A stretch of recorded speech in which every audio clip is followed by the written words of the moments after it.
This is a Halloween display this year, which because of the weather coming up, the Hurricane Ian is supposed to come over in a couple of days. We have had to actually cut short a little bit. The funny thing about the display is it's all solar powered. And as you can see, we have multiple giant decorations. For example, we have the grave guy over there, basically a Grim Reaper. And then we have the witch. We have the siren head, custom siren head. You can see over there, 15 feet. There's a skeleton here. Oh, I forgot this one makes a siren head noise.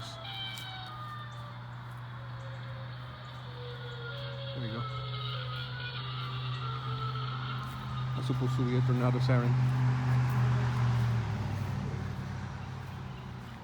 Giant skeleton, 12 feet, which doesn't do much. And then a werewolf that actually howls. So as I was saying, ouch, I just stepped over something over here.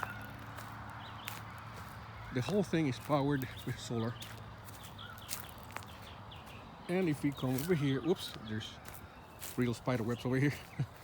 Trying to avoid them. And I gotta avoid the dog's droppings as well. And anthills and whatnot, so this is kind of a horror story itself.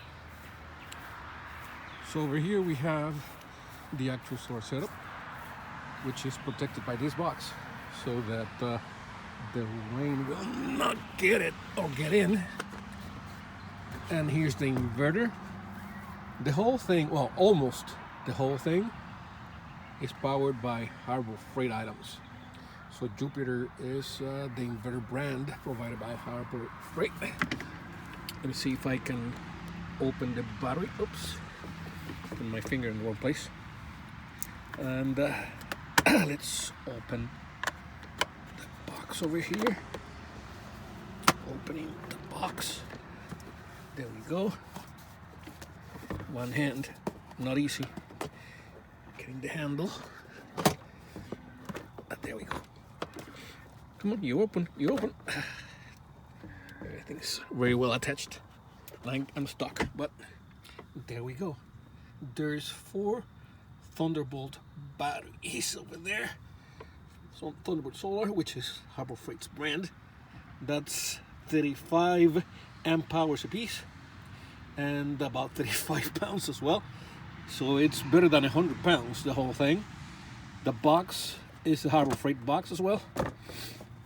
The toolbox that comes with the Russian doll kind of setup. Multiple boxes inside. This one is the largest one. And I got this, which I got from Amazon. It's a power monitor. It's pretty efficient.